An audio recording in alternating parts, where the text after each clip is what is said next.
KSAT 12. The 6 o'clock news starts right now. Last year officially holds the highest number of anti-Semitic incidents since the Anti-Defamation League began tracking those back in 1979. And these incidents were reported in all 50 states and in D.C. Texas is one of 5 states with the highest numbers. Courtney Friedman breaks down the report and tells us how the community and Jewish leaders are responding. Plastic bags filled with flyers and dog food likely to weigh the bag down, distributed across the Inspiration Hills neighborhood on the northwest side last month. Maybe someone's trying to sell dog food or they're trying to promote it. And then I saw swastika. Julia Barrera's videos document the latest anti-Semitic incident in San Antonio, contributing to a record number nationwide. The Anti-Defamation League's report for 2021 shows assaults nationwide are up 167%, harassment up 43%, and vandalism up 14%. Though San Antonio's attacks were not violent, if you look at the ADL's map, 2 of the latest incidents in the nation were in San Antonio. Both were in neighborhoods, but nationwide, attacks on Jewish institutions were up 61%, up 106% in K-12 schools, and up 21% on college campuses. And we'd never want to be alarmist, but we also have significant security protocols in place. Rabbi Mara Nathan with Temple Beth-El says they recently took advantage of new federal funding for Jewish organizations to increase security measures. But she doesn't want those necessary moves to signal fear. I think overall, the Jewish community feels safe and welcome in San Antonio. They picked the wrong city. We're so inclusive. Rabbi Nathan proud of the neighborhood's reaction and quest to contact the media and publicly denounce hate. I think if we look around, we see that most people are good people. Rabbi Nathan says the best way for the non-Jewish community to help with this is to become ambassadors of their Jewish neighbors. The way to start is learning about Judaism. If you'd like, you can always take a tour of the synagogues. Beth-El holds them year-round. Reporting from Beth-El, Courtney Friedman, KSAT 12 News. Capital murder charges will be on the table when San Antonio police catch up to those responsible for the deadly shooting of 2 men last night. This happened at an apartment complex on the southwest side. The victims were found in a laundry room in the 100 block of Rustleaf. That's near Joint Base San Antonio Lackland. Katrina Weber with what police are saying about this and why this may be something that neighbors won't soon forget. A call just after 11 last night led San Antonio police to a whole load of trouble at the laundry of the Arbors on Rustleaf apartments.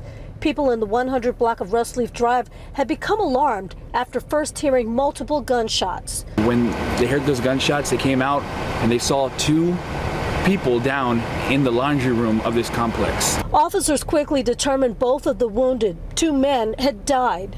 One of them, they say, was 18 years old. Beyond that, they didn't have much to say because there was a lot investigators still didn't know. They did not find any witnesses right away. Although police say no one actually saw the shooting happen, they definitely may see signs of it. There is blood both inside and outside this laundry room, as well as bullet holes in the walls. Craig McLaughlin was surprised to see this kind of mess. He showed up planning to do a normal Monday morning cleaning of the room. I come in early, knock it out, and it's pretty clean for the most part. To him, it was an unusual sight, but while some of his neighbors found it frightening, he says he's not especially worried. I'm aware. I have cameras around. I do have protection. McLaughlin believes that deadly shootings are probably an isolated case. Police are not sure what to make of it yet, but they plan to continue investigating. Katrina Weber, KSAT 12 News. Check out traffic right now. Let's go to 410 in Callahan, where you can see no problems. Things moving along very smoothly at this hour. New at 6, a new report from the White House shows there was a 20% spike in new small businesses in 2021. And in this small business boom, Hispanic American entrepreneurs had the fastest growth rate of new businesses in more than a decade. These companies are creating more jobs than ever, and one of them is right here. The Box Street All Day. It started as a food truck and a catering company, but opened its first brick and mortar less than 6 months ago. And they're not just catching the attention of San Antonians, but the president as well. Alicia Barrera with their story. Hey guys, want to check in just how everything was? I know you had, how was the pancake? Business is booming at the heart of Hemisphere. San Antonio really showed out and showed us so much love. The Box Street All Day is owned by Latinos Chef Edward Garcia III. Thank you guys for coming in. We appreciate it. Thank you. And Daniel Treviño. We wanted to make sure that we build a brand, build a name for ourselves. They began with a team of 5 and have since expanded to more than 50, establishing a name that has reached the White House. I still was that real? It was so quick. The turnaround was so quick. What are your ideas and run with it? Yeah. The team, including creative partner and interior designer Caroline Garcia Bowman, attended the Small Business Roundtable at the White House last week. We were able to really share with President Biden is not only were we able to be successful because we're a small business, but we were successful because as Latinos, we always learn to persevere. The city shut down the same day their loan was set to arrive and eventually forced Garcia Bowman to scrap the original layout. One of the aspects that came from that redesigning was this bar area. If things were ever to shut down again, the counter would be the perfect space for to-go orders. They also had a chance to advocate for more tools to help small businesses like theirs succeed. I think as kind of the world moves forward, they're really realizing that we're in the time of technology, and a lot of the times technology makes the ease of access a lot easier. Alicia Barrera, KSAT 12 News. And speaking of technology, new at 6, the new Tech Port Center and Arena on the southwest side set for a smashing debut. The first major event at the brand new $70 million venue is happening tonight. The Smashing Pumpkins. RJ Marquez got a sneak peek of the arena ahead of tonight's concert. We have this fantastic venue. We have the best sound system, the best LED walls, the best lighting. Crews have put the finishing touches on San Antonio's newest entertainment and live music venue. The new Techport Center and Arena is a 130,000 square foot facility at Port San Antonio that will seat more than 3,000 for concerts and esports events. We have 7-to-1 surround sound, right? We have a 22-foot high, 60-foot wide LED wall. We have JBL line array system. It's really hard to pinpoint because it's all the best of it. The center also represents more growth for our city's tech community and options for people who live in the area. 100 people were hired for permanent jobs at the center, and 100 more positions will be available for seasonal and event-based jobs. We're going to have a home base that's maybe on a economically challenged south side or west side of town here, and expose them to maybe some of the things they would have to travel for. That home base includes a co-working space for startups, the San Antonio Museum of Science and Technology, a food hall, and the Land Gaming Center, all open to the general public. We want that group of people to know that this is their arena, right? We want this to be their hub. Come here, eat, drink, and have a good time. All right, Steve and Myra, fans filing in for tonight's concert as the Smashing Pumpkins getting ready to hit the stage out here at this brand new arena. And Port San Antonio officials telling me today that this arena is contributing to the nearly $6 billion economic impact that the port has already had in this area. And they're not done out here yet. They're going to build a park out here with a new water filtration system, which will provide drinking water and have a lot more fun here, including esports. We've been talking about that. They're going to host a big time event later on this week. So they're getting things going here as Smashing Pumpkins fans get ready for what should be a fun night at the new Techport Center and Arena. Reporting from the southwest side, RJ Marquez, KSAT 12 News. All right, thank you, Marjay. Now to a story getting a lot of attention. The San Antonio Spurs reportedly eyeing Austin and Mexico for possible home games over the next 2 seasons. Now the team is allowed to play up to 2 games outside of the county-owned AT&T Center per season. But as we told you exclusively today at 5 o'clock, Bexar County commissioners will discuss tomorrow whether to temporarily allow double that number. The county judge said the Spurs have mentioned Monterrey, Mexico, the Alamo Dome as possible locations, and that Austin is likely another focus. To hear what this might mean for the team's future in San Antonio and what the Spurs have to say about it, check out the full story at KSAT.com. And of course, we'll continue following that, certainly during tomorrow's county commissioner meeting. Let's take a look outside right now with live cam. 81 degrees out there. It's a hazy picture, but it's a warm afternoon, Adam. Yeah, warm and humid. And, last night we had a few showers and thunderstorms, especially south of San Antonio. Officially at the airport, 0.13 of an inch. But you get down near Tilden, farther south, and it's over 2 inches. So some folks picked up some good rain late last night, early this morning. All right, let's take a look at our temperatures now. We've had the gray clouds in place for most of the day. So 84 Port SA, 80 officially at the airport, and we've got some 70s in the hill country. Falling through the 70s this evening, mostly cloudy, southeasterly wind at 10 to 20, and some more patchy drizzle and sprinkles later tonight. Get ready for a weekend warm up. We'll talk about how much warmer and our next storm chances in a bit. KSAT 12 celebrates Military City, USA, powered by USAA. Young men and women who enlist in the United States Air Force arrive in San Antonio, Texas, or Military City, USA. New recruits begin their basic military training at Lackland Air Force Base to gain important and crucial skills to become an airman.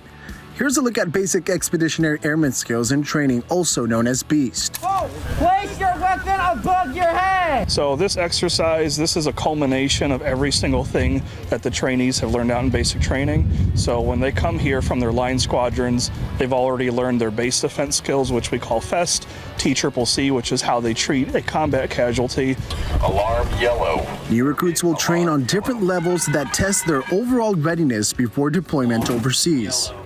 And then at the beginning of the week, we teach them their chemical, biological, radiological, and nuclear training skills. So this exercise is them taking all those different skills that they learned from the week, and they put it into one integrated exercise to show that they can actually do the mission in an expeditionary environment. This right here, baseline, many of these trainees from the day one when they hit the ground will be ready for deployment. Some of them will, some of them will not. So this right here at a minimum will give them those skills that they need to fulfill their job.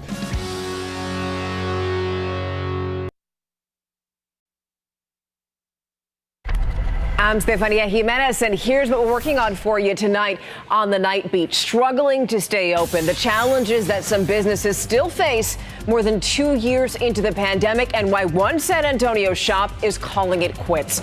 Plus, new details on a nonprofit questioned for its spending, the financial loss that it took on that property just months after a defender's investigation got the state involved.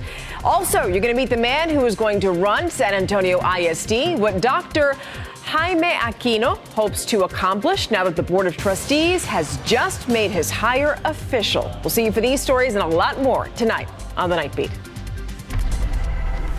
Thank you, Stefania. Let's take a look outside with Sky 12. We've talked about how the stage is set for a big night at the Techport Center and Arena. Good night to be inside. All right, Smashing Pumpkins are going to be playing here tonight. Obviously, it's way early for concert goers to get out there, but that parking lot is going to be full. And this is a huge facility, a $70 million investment. So we're going to see all the things to come there. Really in the next couple of weeks. A lot is going to be happening there. But outside right now, the air is just thick. It is heavy. It's sticky. See, I wanted to know if RJ was going to stick around for the concert. That's what I wanted to know. Why not? You can. I would have. Yeah. I should have field anchored from out. I have some friends going there tonight. Nice. Yes, exactly. All right, let's talk about our weather and what's coming down the pike here. We obviously could use more rain showers, and we've had some hit or miss light showers and then even thunderstorms last night, but we could use more. We'll basically just have that nuisance sprinkle activity here and there tonight, and then a few storm chances in the extended forecast, and get ready for a hot weekend coming up. I know it's still far away from now, but the weekend is going to see a warm up. As for those rain chances, pretty slim here. We're not looking at a whole lot of coverage. At least that's the way it looks at the moment. So tomorrow, that 10% chance basically just covers some storms along the Rio Grande for tomorrow afternoon and evening. Wednesday, a 20% chance all across our area. Thursday, up to a 30% chance. That's because a little cold front drops in, a very weak boundary drops in on Thursday. So that's our best chance, but right now at only 30%. So we had a few hit or miss sprinkles out there. Otherwise, the sky is starting to clear a little bit around San Antonio. Brief clearing this evening and a few very light streamer showers going through Wilson County. And those are just going south to north, not really lasting all that long. Here's a look at the big picture. And across the state, pretty quiet, but you get up into the parts of Oklahoma and Arkansas as well, up the plains, central plains, and that's where we have this severe weather threat today. These red boxes in indicate the tornado watches. So the possibility of tornadoes exists. The ingredients are there. The storms just need to mix them together properly to generate a tornado. But nonetheless, severe weather with some snow on the backside of it in Nebraska. So there is some activity out there, but as usual, and has been the case so much this spring, it's all off to the north of us. All right, here's a look at our futurecast. Let's go through time. Starting at 8 a.m. tomorrow morning, gray and somewhat damp and dreary again. Drizzle, a few sprinkles. We get to the noon hour. I still think a fairly gray sky at noon. Thereafter, we'll see the clouds break up a little bit, but don't anticipate a whole lot of sunshine in the afternoon. By about 4 or 5 o'clock, we should have some thunderstorms in Mexico. We'll watch those as they may just be able to make it to some of our border communities here, particularly Del Rio down to Eagle Pass. And that's where we could have a few thunderstorms, even the leftovers of some of those thunderstorms in Mexico through tomorrow evening. As for them making it any farther eastward, I highly doubt it. However, we could get some of the big blow-off clouds from those storms, as we sometimes do when they're off to the west. So that's what we're talking about in terms of storm chances tomorrow. Right now, a decent amount of cloud cover as we look off to the northwest. From our city cam here, this is 410. You got the airport and a few breaks in the clouds, but only at 80 degrees now. Dew point at 70, southeasterly wind at 13. And here's the big picture. You get farther to the north, that's where we have a cool front. So Amarillo at 72, Guyman, Oklahoma at 62 degrees. And then we've got some 30s and 40s farther to the north. Around here, we're not going to see that cold front. We're in the 80s now where we've had plenty of sunshine today. So 87 Uvalde, even 90 Cotulla, Del Rio 91. But you look locally where the clouds really held tight for most of the day. Converse, 82, 77 Bernie. Castroville at 84 degrees, Bulverde and Canyon Lake 78. And by tomorrow morning, we're not going to see a big temperature drop. Most likely lower 70s for most of us, some mid 70s farther south of town. And as you get up into the hill country, right near 70 degrees. So for the most part, when you average it out, low 70s in the morning tomorrow. Then by the afternoon, we get well into the 80s, even pushing 90 in some locations where we get a little extra sun, including Nixon, Floresville, Pleasanton, about 93 the high temperature. But as your KSAT 12-hour forecast shows here, 72 at 7 a.m., low clouds, drizzle, a few sprinkles, just enough to give us a few damp spots on the roadways here and there. And then by the noon hour, still cloudy, 78 degrees, south wind at about 10 miles per hour, not overly windy tomorrow. And then into the afternoon, as we start to get that sunshine, just a little bit at least, a few storms possibly making their way to the Rio Grande. Wednesday, a windy day at 88, Thursday, 87. Look at that weekend, Friday 96, and we're going 99 on Saturday and Mother's Day. Wow. All right. Thanks, Adam. All right. We've been talking about this. We broke it on KSAT.com. We talked about it at 5. The Spurs possibly playing home games away from San Antonio. All right. Mexico City, I get. Alamo Dome for the 50th anniversary packet. But when you say Austin, it starts to get people that gets worried my about attention. It. Yeah, and they have an explanation of why they're using home games for this. When we come back, you'll hear from the Spurs about this projected move for the time being, because they have yet to present it to the Bexar County Commissioners Court, which they will do tomorrow. And 2 Roadrunners selected in the NFL draft coming up.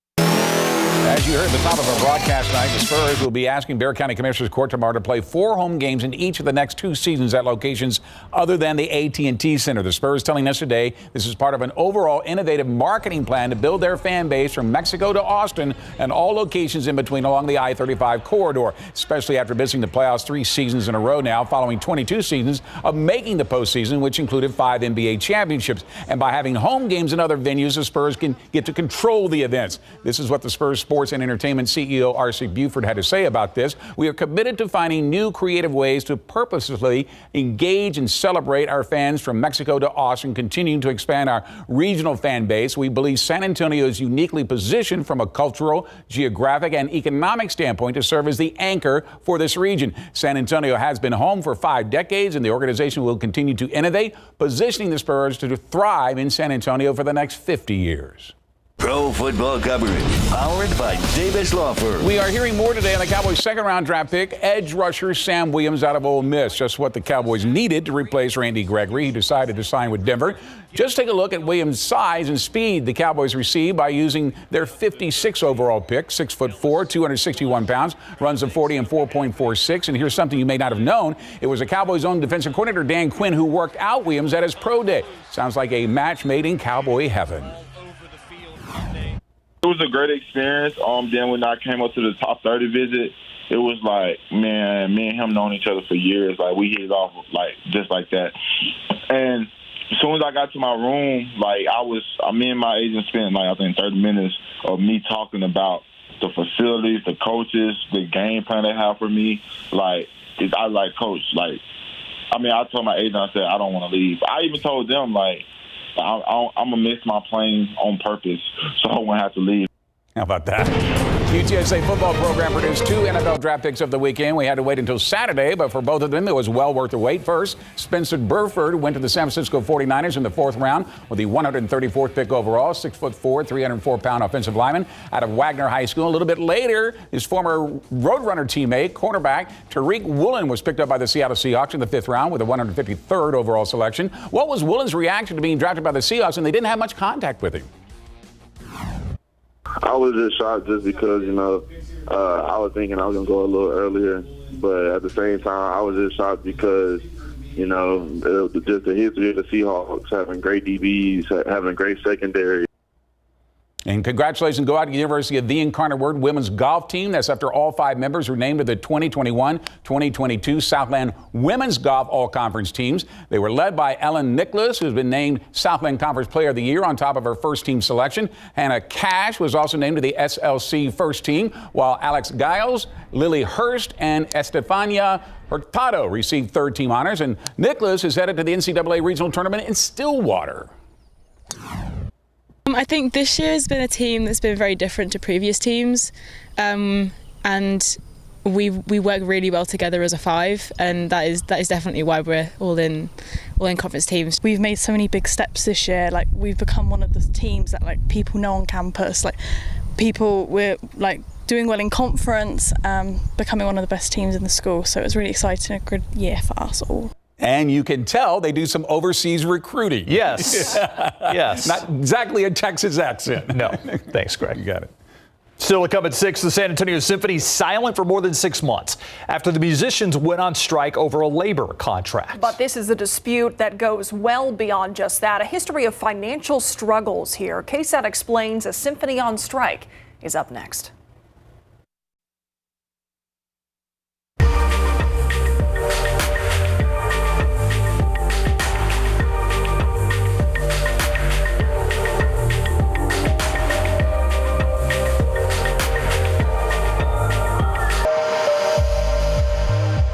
They have been on strike for nearly 8 months. 8 months without pay and without performances for the San Antonio Symphony. The story behind this strike is complicated. It centers on a contract dispute, yes, but a history of shaky finances. Here's KSAT Explains, a symphony on strike. A symphony is often looked at as a cultural jewel of any city. But in San Antonio, the symphony is silent and the musicians on strike. I haven't had a paycheck or insurance from the symphony since September. Laura Scalzo has played with the San Antonio Symphony for 10 seasons. And I spent my whole life preparing to do this job. But on September 27, 2021, contract negotiations struck yet another wrong chord. It was an easy decision to go on strike. They're planning to essentially fire 30 of us and rehire those people back as part-time workers. I am one of those people. That's no longer an orchestra. Like her fellow musicians, Laura's been making ends meet by teaching more. You name a school in this town and I've been there giving a coaching. And traveling to perform. I played a week with Charlotte Symphony. I have 2 or 3 weeks with Dallas Opera. Just trying to cobble together enough to make a living, and it's it's tight. The players here are the Symphony Society of San Antonio, represented by a board of trustees and management. It's been a really challenging and stressful and difficult time. And a union, the local chapter of the American Federation of Musicians. Negotiating on its behalf are union representatives and a select group of symphony musicians. The two groups negotiate a contract every few years, but their most recent deal was different. It allowed for the third year of a 3-year contract to be reopened for negotiation because of pandemic uncertainty. During that negotiation, the Symphony Society made a last, best, and final offer September 13th. That offer would cut the number of full-time symphony musicians from 72 to 42, decrease the symphony season length from 31 weeks to 26 weeks, and slash the salaries of musicians from roughly $36,000 a year to $24,000. That's after some musicians saw an 80% pay cut in 2020. It was a combination of pandemic-related furloughs and limits on the number of people who could perform together on stage. Also in that last best final offer, some musicians would be hired as part-time and paid $11,000 a year. And they're proposing, okay, well, that's when the 11,000 people, the B section, the B team will come in and fill us out, or we'll hire subs. But we're not going to be here. We're not going to stick around for that. It wasn't a professional orchestra. It would destroy the San Antonio Symphony. We could not be part of our own destruction. Quick intermission here. Maybe symphonies aren't your thing. Maybe you're wondering why you should care. Well, when people go to any performance, they often spend money somewhere else, like at a restaurant or parking their car, or going out for drinks. When companies look to expand to a city, they factor in the local art scene in their decision. The arts are connected to the economy. Plus, it's just something that brings people together. Okay, now let's get back to the show. Mary Ellen Gorey has played with the San Antonio Symphony since 1988. She's part of the negotiating team for the union and her fellow musicians. It's not just that we won't agree. We cannot agree to something that destroys the orchestra. You cannot cut the product. And when you have a symphony orchestra, the product is the orchestra. The product is the musicians. Every business owner knows that when you start cutting your product, you start on a spiral downward. The union and musicians argue that these cuts will drive away talent and make any new performers reluctant to audition. How do we come back on the other side of this and not continue to live beyond our means, which is what we've, as an organization, this is what we have been doing for the last 10, 20 years. It's well documented. Corey Coward has been the executive director of the San Antonio Symphony since 2019. He says to understand the cuts proposed for the orchestra's future, you have to understand its past. My kind of first day or first week on the job, we realized that we had about $175,000 of cash that we had available to us. And then 10 days later, we had to make our first, I had to make my first payroll. And that was $180,000 that went out the door. It was an organization going paycheck to paycheck. The Symphony is a nonprofit. It gets funding in 3 ways. From earned revenue, that's things like ticket sales or being paid to perform for other groups like an opera or a ballet. Contributed revenue, that's donations, grants, or public funding. For example, the city of San Antonio has given roughly $2.7 million to the Symphony over the last 6 years. Then there's investment income, like an endowment. A donor, often in the form of a trust or a private foundation, makes a large contribution, and the recipient gets to use the money made off of interest from that donation. Today, the San Antonio Symphony has a $2.2 million endowment and an overall budget of roughly $5 million. We took a look at other symphonies across Texas. The Houston Symphony has an endowment campaign underway, trying to grow that fund from $70 million to $100 million by the end of this year. An audit shows the organization also had nearly $28 million in revenue in 2021. A quick look at the Dallas Symphony website shows corporate partnerships with big names like Toyota and American Airlines. outside of Texas, in Nashville, for example. That's a city similar in market size to San Antonio. The Symphony there has a roughly $11 million endowment and several corporate sponsors. Back here at home, Frost Bank is a corporate sponsor of the San Antonio Symphony. But getting others, says Symphony management, has been challenging because of a history of shaky finances going back decades. The San Antonio Symphony declared bankruptcy during its 2003-2004 season. During the 2018-2019 season, the Symphony had roughly $5 million in revenue, but $8 million in expenses. Over and over and over again, the musicians have been asked to give up things, to give up salary, to give up weeks of work, to give up benefits, to give up pension contributions, and always with the promise that if we just help them get their house in order, things will be better going forward. We have a kind of a going concern disclosure on our audit, which means that our independent outside auditors thinks that there's a reasonable chance that we wouldn't be in business when they come back to audit us again in a year. So, where do the two sides go from here? Coming up after the break, the questions musicians are raising about solutions to those financial problems. And where these negotiations stand right now. KSAT Explains. We'll be right back.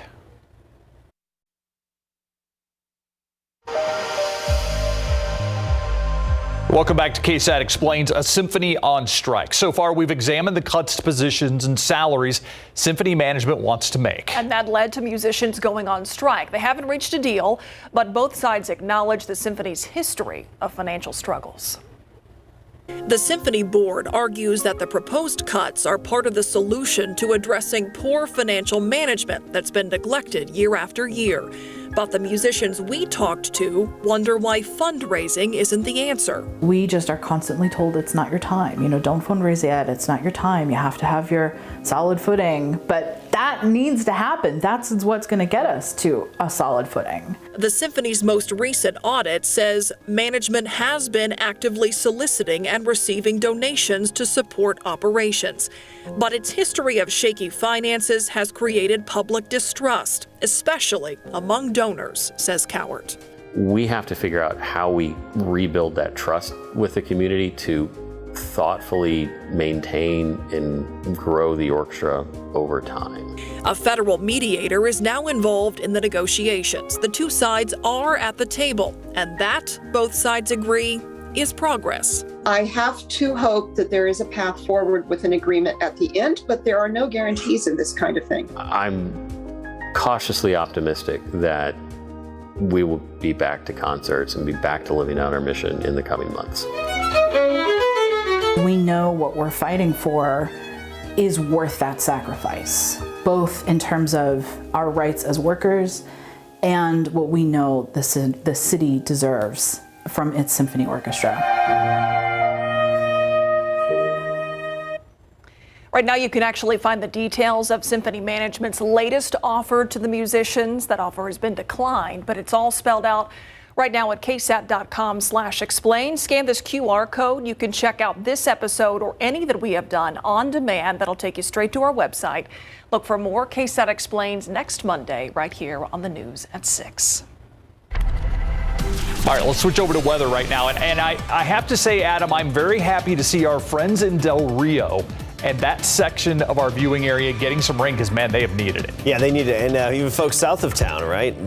LaSalle, McMullen counties, and that we got some good rainfall last night. I'll actually show you the drought monitor along with the radar from last night and overlay them, show you where we got the rain and how much we needed it in those locations. 80 right now. We'll gradually drop through the 70s this evening.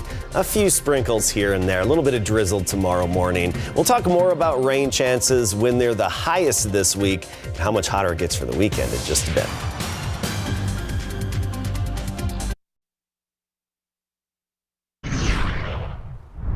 Some areas getting some rain overnight and this morning. Sure feels like there's a lot more moisture in the air out there, Adam. Well, it's muggy. It's that time of year. Dew points are consistently 60s, right around 70 degrees. And we're going to add to that some heat.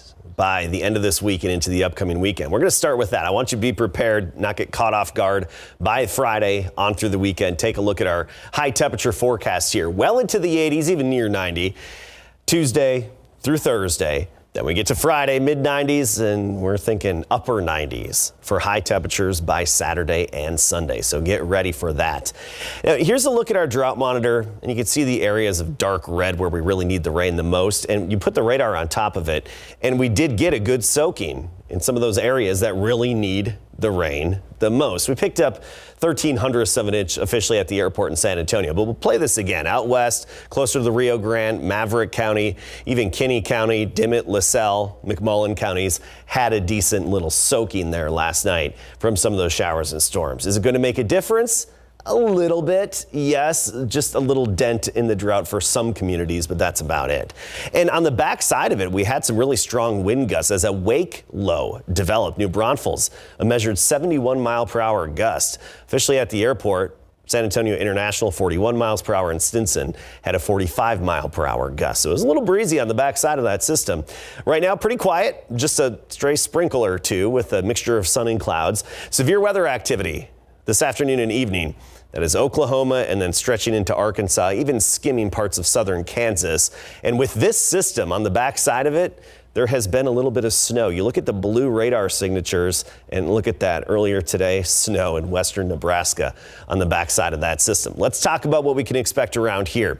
One thunder shower briefly flared up west of Eagle Pass. We're getting some blow-off clouds heading toward Cotulla basically right now. So you have the thicker clouds there as a result of those blow-off clouds. But that's it.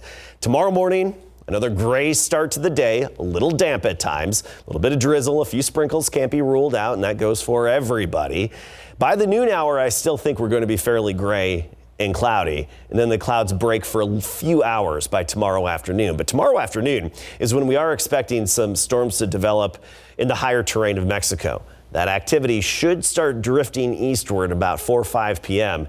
and then could hit some of our border communities along the Rio Grande. So Del Rio, Quemado, Eagle Pass. Just got to watch out for a few thunder showers there tomorrow afternoon and even into tomorrow evening. Now, it's unlikely this action would make it very far east of the Rio Grande. So we're not expecting anything here in San Antonio, just farther to the west, maybe as close as Uvalde, Sabinal area, and that would be it. As for rain and storm chances going forward, 20% on Wednesday, that's for the rest of us, 30% on Thursday. That's our best shot this week as a weak cool front's going to drop in, and that could give us slightly better rain chances, but still nothing too widespread and not a good soaker in the forecast or in the works anytime soon.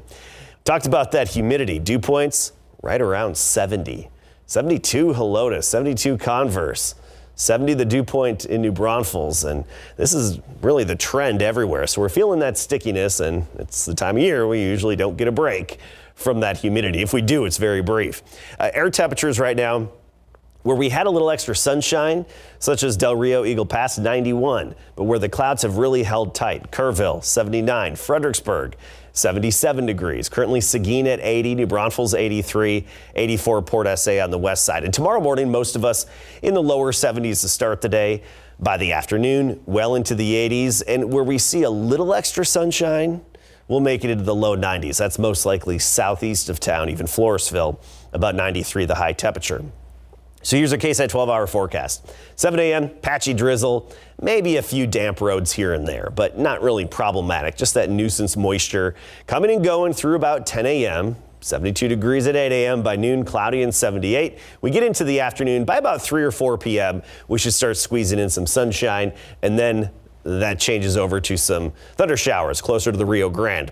Windy on Wednesday. I want to point that out. Some gusts up to 30 miles per hour. And there's that weekend heat. Wow. Getting close to 100. Mm-hmm. Too close. Too soon. Yeah. Thanks, Adam. In case you missed it, coming up next.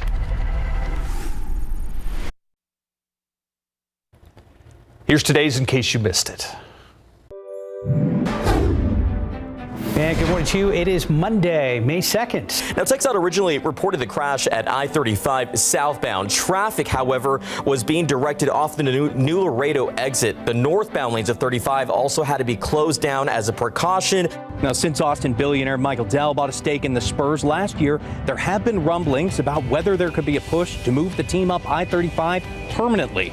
For his part, though, Wolf doesn't think that's likely, so long as the Holt family has control of the team. 2 men are dead and the person who killed them on the loose. Right now, we're working to learn the names of those victims, and San Antonio police are trying to track down the suspect. Here's what we know right now. One of the victims is 18 years old. The other man's age is unknown. Both were shot last night in the laundry room of the Arbors at Russell Leaf Apartments on Russell Leaf Drive. And what was once a vacant, burned down building now rebuilt to brand new apartments ready for people to move in. These are the latest affordable housing units to open in San Antonio on the northwest side. There are a total of 196 units, 2 and 3 bedroom options. City leaders say it's a step in the right direction for families raising the next generation. Today, the beginning of Teacher Appreciation Week, and one local teacher is starting off with not just maybe an apple on the desk, but a big honor and a check. Martina Ramos, surprised today with the Harriet Ball Excellence in Teaching Award. She is an 8th grade reading teacher at KIPP Aspire Academy and was presented with a $10,000 check today. Ramos has worked for the school for 12 years. We have a list of teacher appreciation deals right now online at KSAT.com.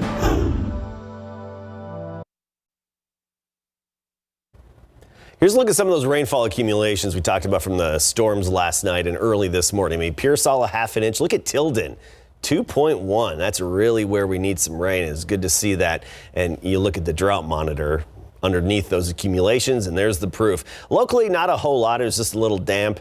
Seguin, almost 1/4 of an inch. Elmendorf, very similar. And Alamo Ranch, 0.14 of an inch. Tomorrow, a few border thunderstorms in the afternoon and evening. Otherwise, upper 80s. Same story Wednesday, Thursday. A 20% chance of storms Wednesday, 30% on Thursday. So nothing too drastic. Coverage should be pretty limited. This weekend, the headline's going to be the heat back up near 100. All right. Thanks, Adam. And thank you for watching the news at 6. We'll see you on the Night Beat at 10.